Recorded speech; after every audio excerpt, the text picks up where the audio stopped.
Bismillahirrahmanirrahim. Assalamualaikum warahmatullahi wabarakatuh. Nah, kita lanjut lagi. Tadi kita sudah membahas mengenai manusia purba yang ada di Indonesia. Nah, kita akan bahas sekarang mengenai corak kehidupannya. Oke. Corak kehidupan yang pertama ya. Kehidupan masa berburu dan mengumpul makanan tingkat sederhana atau disebut juga masa Paleolitikum. Budayanya disebut budaya Paleolitik. Nah, jadi kemungkinan besar sampai 12.000 tahun sebelum Masehi, ya, manusia purba yang hidup itu ya ini ya jenis-jenis dari ini gitu ya, Meganthropus, Pithecanthropus sampai Homo gitu ya. Hidupnya ya manusia yang hidupnya adalah manusia ini gitu ya. Nah, apa yang menjadi perbedaannya gitu ya di antara jenis-jenis yang bukan manusianya, di antara zamannya gitu ya. Oke, dari corak kehidupan sosialnya dulu. Oke nih. Jadi kemungkinan ya diperkirakan mereka yang hidup di zaman Paleolitikum ini karena masih sederhana ya. Tadi kita sudah bahas dari teknologinya aja masih kasar. Terus mereka ini kemungkinan tinggalnya di kawasan yang berupa padang rumput, semak belukar, hutan kecil di sekitarnya dekat, yang penting dekat dengan sumber air ya. Entah itu danau atau rawa dan sebagainya. Jadi pada masa ini ya mereka masih sangat sederhana sekali hidupnya. Hidupnya seperti apa? Ya makannya juga berupa daging dan tumbuh-tumbuhan yang dimakan mentah gitu ya.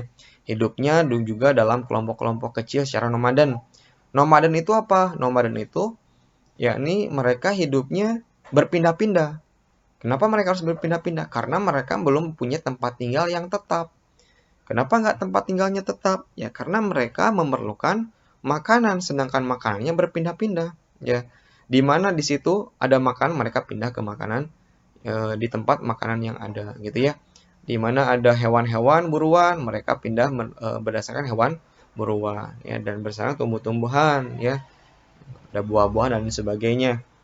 Nah, lalu mereka dalam memilih pemimpin ya ada yang disebut sebagai primus inter pares ya, artinya siapa yang paling berpengaruh dari segi kekuatan entah itu gitu ya, dia yang dijadikan sebagai pemimpin dalam kelompok.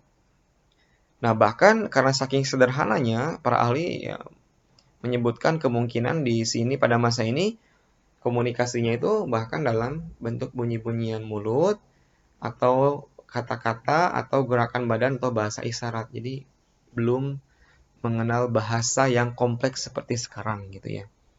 Ini diperkirakan oleh para ahli. Nah, bagaimana kita memandang hal tersebut? Nah, ingat kita sebagai pembelajar dan kita sebagai seorang muslim harus seperti apa ya. Di materi yang sebelumnya kita sudah bahas itu. Nah, karena di sini kita membahas tentang masa Paleolitikum atau masa yang paling tua ya. Dan alat-alat teknologinya juga otomatis masih tua dan masih kasar seperti yang sudah saya jelaskan sebelumnya ya.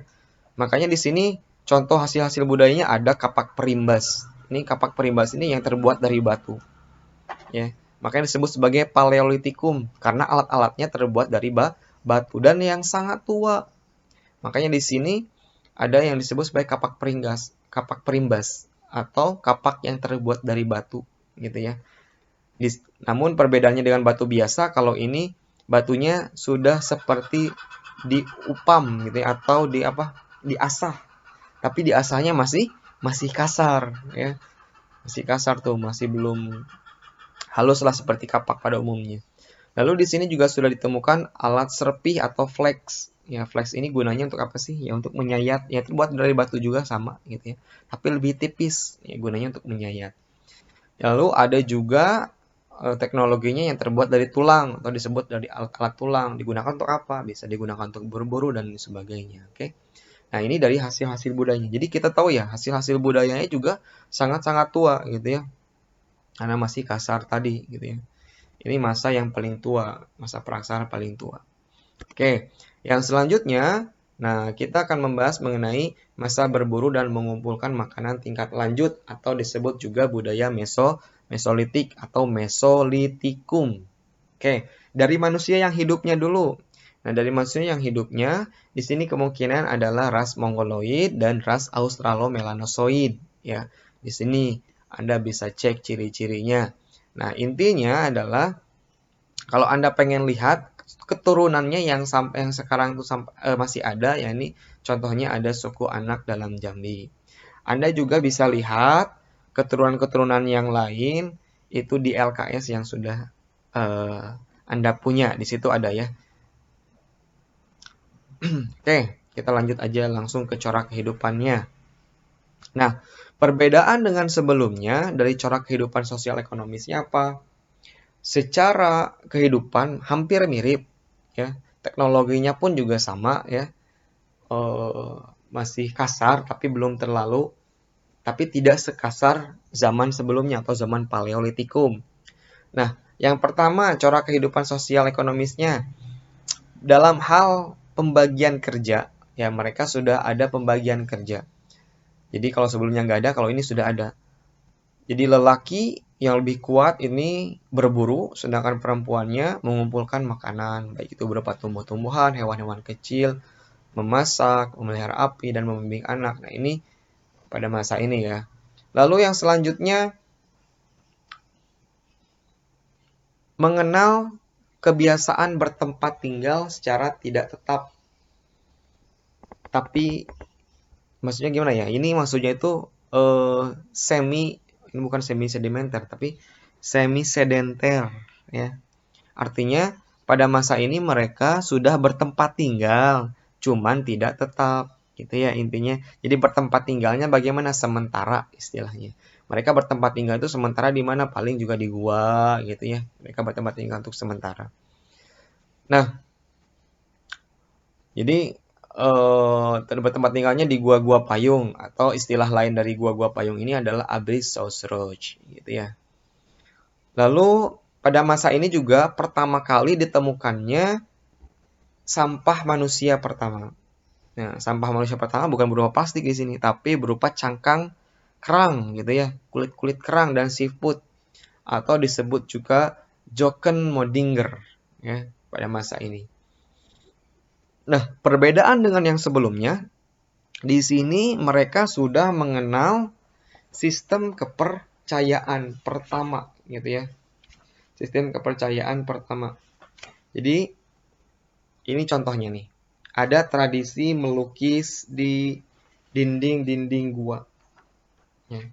Nah, ini.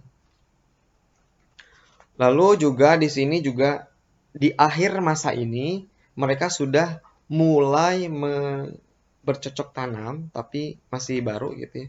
Bercocok tanam dalam tingkat yang sangat sederhana dengan metode slash and burn gitu ya.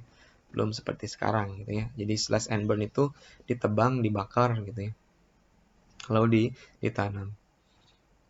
Jadi nah ini masih awal gitu ya. Nah, yang membedakan tadi ya bentuk kepercayaan awal. Maksudnya bagaimana? Jadi di sini saya ada contoh lukisan gua di Papua, lukisan tangan. Jadi ini tuh diyakini sebagai simbol atau kekuatan, lambang kekuatan pelindung terhadap gangguan roh-roh jahat gitu ya. Cap-cap tangan yang jari-jarinya tidak lengkap itu diperkirakan kalau menurut para ahli gitu ya, itu merupakan ungkapan berduka atau berkabung. Ya, salah satunya itu adalah Van Heekeren gitu ya. Cap tangan ini juga menggambarkan suatu perjalanan dari arwah mereka yang telah meninggal yang sedang meraba-raba menuju alam arwah. Ini menurut para ahli gitu ya. Jadi kepercayaan awalnya seperti itu ya. Jadi lukisan ini terkait kepercayaan awal manusia terhadap kekuatan magis serta manusia purba ini mulai berpikir secara simbolik tadi. Hasil-hasil budayanya bagaimana? Ya, yang membedakan adalah di sini kalau tadi seperti bilas sudah ada, flex sudah ada, alat tulang juga sudah ada. Nah, yang membedakan adalah ada yang disebut kapak genggam Sumatera atau Sumatralith ya. Jadi hasil-hasil budayanya ada kapak genggam. Jadi kapak genggam Sumatera itu kapak genggam yang terbuat dari batu, cuman berbeda dengan kapak perimbas yang masih tua gitu ya. Ini sedikit ada pemajuan atau disebut juga budaya Bakson Hoabin ya kalau pada masa ini.